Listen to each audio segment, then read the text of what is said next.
12 on your side at 6 starts with breaking news.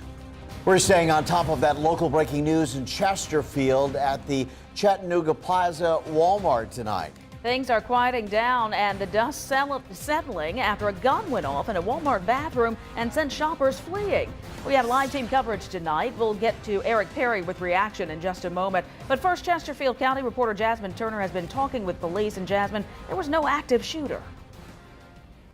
No active shooter. Want to make that very clear this evening. And the Walmart here is back open tonight, but police are saying that no one was shot and they believe that this was an accidental discharge of a firearm. So again, no active shooter in this situation. But as you can imagine, this was tense and also terrifying for the people who were inside when this all went down. That was just after 2:15 this afternoon. Police say that a woman called to report that she heard screaming and a gun go off in the bathroom of the Chattanooga Plaza Walmart. Again, evidence at this point is showing that this was an accidental discharge of a gun. No one was shot, but a person did get hurt. Police say that as they were evacuating, people were heading out of the building, that someone fell down and hurt themselves. But I got a chance to speak on the phone with a woman who rushed to the scene because her husband was inside when all of this was happening. We just live around the corner, and so he called me to alert me because I get media alerts on my phones, and he just didn't want me to worry. And he said, "Look, I'm being escorted out of the building. I'm okay." You know, if someone had the weapon on them for their own self-protection and their license to carry it, they shouldn't have discharged it by accident. They should be a little bit more astute to how to handle a weapon. Chesterfield police say that the person responsible, whoever had that gun, could be charged with reckless handling of a firearm. There are still a lot of questions in this situation. In fact, I just reached back out to Chesterfield police maybe about 20 minutes ago. So as soon as we get some answers to some of our questions, of course, we will give you the first alert to that. For now, I'm live and on your side in Chesterfield. Jasmine Turner, NBC 12. Thanks, Jasmine. And of course, that store was packed with shoppers, many of whom were out buying groceries for the upcoming Thanksgiving holiday. Eric Perry picks up our team coverage now. And Eric, you spoke with several people who were inside when the shots went off. That had to have been scary. I mean, absolutely terrifying. Many people I talked with inside say they heard that shot from inside the bathroom and naturally they panicked. We talked to someone who works inside. She describes hearing over the announcement intercom them asking people to exit near the closest door and get out of that building. Another worker I talked with say several people were shouting active shooter, which only created more pandemonium inside. Thankfully, that just wasn't the case. But there was a big panic because people just honestly didn't know what was going on. I just heard a boom, and then they told everyone on the intercom to leave out the nearest exit. It was scary, to say the least, because we work here every day. And it's like, if you can't shop at Walmart or come to work at Walmart, then like, where can you go? And taking you inside the store, you can see what looks like several abandoned shopping carts from where people, I'm told, just left their belongings and items there as they found a safe way out. We have reached out to Walmart for comment. We haven't heard back as of yet, but we're staying on top of this story. What law enforcement did and what you need to be aware of if you're ever in a situation like that, that is the angle I'm working for when you join us tonight at 11. On your side in Chesterfield, I'm Eric Perry, NBC 12 News.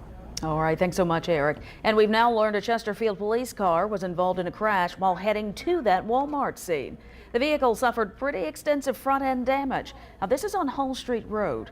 Police say a person's vehicle hit the officer's SUV. Now, the crash sent the officer and a person in the other vehicle to the hospital. Both are expected to be okay.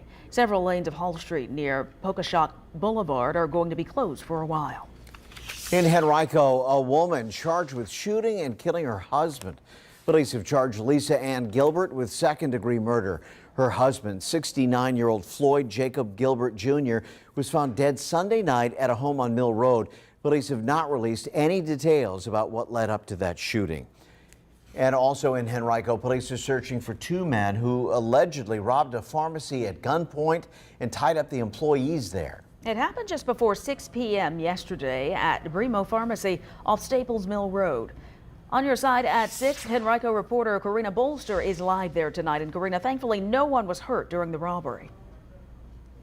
Well, Carla and Kurt, the employees are certainly shaken up over what happened more than 24 hours ago. But not only those employees, but other business owners are now on high alert. Henrico police say 10 minutes before Bremo Pharmacy closed Monday, these two men walked into the shop. Surveillance images show them wearing sunglasses, material over their faces, and latex gloves. What's even more startling is the amount of zip ties wrapped around one of the men's wrists, which police say were used during the robbery.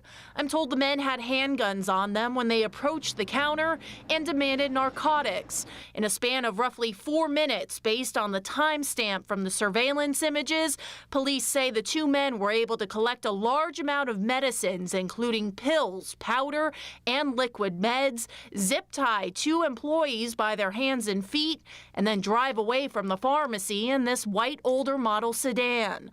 Employees at nearby businesses tell me they had no idea this had happened as they were closing up shop as well. While descriptions of the suspects weren't specific, one man did have tattoos on top of both wrists.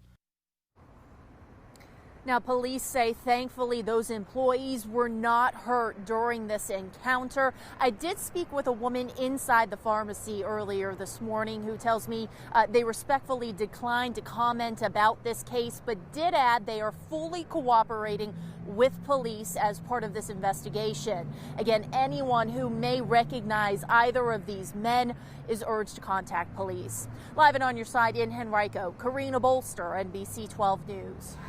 Thanks, Karina. Turning now to the forecast, just days away from Thanksgiving, and some good news if you're hitting the roads to travel for the holiday. Clear skies and some sunshine. Meteorologist Jim Duncan joining us now. This is good news. Yeah, for us tomorrow afternoon especially, it looks okay. That's when a lot of folks will be traveling. It will turn a little windy, as I'll show you in a couple minutes, but today was a nice day. If you got a little early jump start on your Thanksgiving travel, weather couldn't have been much better, could it? We had highs today in the mid-60s.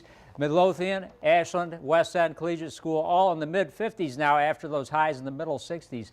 It was delightfully warm this afternoon. A lot of cloudiness on our satellite view, clear skies on the radar. The radar will change a bit by tomorrow morning as we have a little front coming through here with some showers. Temperatures this evening, though, looking okay, probably around 50-ish mid-evening. We're not going to see much more of a big drop in temperatures the next few hours, so comfortable if you're going out and about. Coming up, your full first alert forecast, a windy Wednesday afternoon, though. It's going to be quite gusty tomorrow afternoon. And then some big late weekend rain, a major storm affecting the mid-Atlantic region by later this weekend. I'll have more on that in your full updated forecast for Thanksgiving as well. Coming up, Carla. All right, thanks so much, Jim. Well, the fight against human trafficking in Virginia gets a boost. Today, Attorney General Mark Herring announced the creation of a new regional partnership, bringing together law enforcement agencies and other entities, all to help human trafficking victims. On your side at 6, Enzo Domingo explains how all of this works. Enzo. That's right, Carla. Attorney General Herring says the primary goal of this partnership is to help the victims of human trafficking get their lives back on track, especially the victims who are juveniles. Now, we'd all like to think that human trafficking doesn't happen here. Unfortunately, the numbers are worse than we could expect. Now, Herring says there were nearly 24 juvenile trafficking victims in Central Virginia in just the past 2 years. Now, local law enforcement, prosecutors, and groups like Bon Secours and Safe Harbor will develop new ways of helping those victims get back on their feet. Now, a regional case manager will also be hired to help reunite victims with family and coordinate treatment and counseling.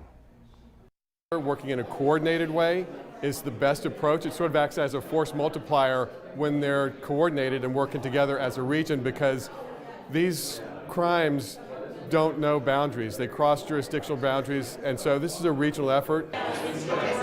Herring says that the case manager will be working under his office and the role has not yet been filled. Now, we did mention that local law enforcement was getting in on this initiative, and we spoke with RPD Chief William Smith, and he tells us that this partnership will actually help with current cases that the city is looking into. On your side, Enzo Domingo, NBC 12. All right, thanks so much, Enzo. One person is dead after a sedan collided with a tractor trailer on I95 in Prince George early this morning. It happened just before 2 o'clock in the northbound lanes. We know one person was killed. No other injuries have been reported. Now, the road was closed for hours, causing serious traffic delays. The cause of that crash remains under investigation. New at 6, a guilty plea from a former Chesterfield football coach. David Bedwell was accused of embezzlement shortly after leaving L.C. Byrd High School as its athletic director and football coach. Police say he used school-purchased orders to buy thousands of dollars worth of football equipment and then took it with him when he left. Today, those charges were reduced to misdemeanors, and Bedwell entered guilty pleas. He was sentenced to 2 years in jail with all but 2 months suspended. No word if Bedwell's current coaching job at Henrico's Hermitage High School will be impacted. Investigators still working to figure out what sparked a fire in Colonial Heights early this morning. Take a look at the damage it did to this apartment building on Battery Place. Amazingly, the 4 people inside did manage to escape unharmed. Tonight on Your Side at 6, Olivia Eugenio talked to one man who waited to go back inside to see if there was anything left to salvage. In the glow of flashing lights, Richard Wheelhouse waits. Oh, it was real scary. Real scary. Just hours earlier, he had just come home after finishing up at work. I was coming back from Wawa, got me something to drink. I was fixing me something to eat, and the guy upstairs, he said, I think I caught the house on fire. He followed his upstairs neighbor, thinking he could put out the fire with a blanket. Oh, it was on fire. The whole inside of his apartment was on fire. It was engulfed with flames. When he realized nothing could be done, he raced out of the home. I grabbed him and knocked on everybody else's door and called 911, and basically that was about it. And it happened all in about 4 or 5 minutes. Wheelhouse and the other 3 adults who live inside this apartment building were able to get out safely. Now he waits. Well, no, I couldn't get nothing. I'm still waiting. I'm still waiting to go back inside now to get my wallet. And I have a set of keys and stuff like that for work. You don't ever think anything like this is going to happen, but when it does, you just react. And I'm just glad everybody got it okay. On Your Side in Colonial Heights, Olivia Eugenio, NBC 12 News. Is a Thanksgiving meal complete with some sweet treats? We are on your side tonight with the perfect place to get the perfect pie. Terrence Dixon will show us more coming up. Jim. And weather-wise, our forecast early this evening shows cloudiness now, but it will be dissipating before the front and some rain comes in by early tomorrow morning. Your full forecast for Thanksgiving and the weekend ahead is coming up. And just a reminder, our Call 12 lines are open right now. If you have a comment, question, or a story idea, our volunteers want to hear from you. 345-1212 is the number to call until 6:30.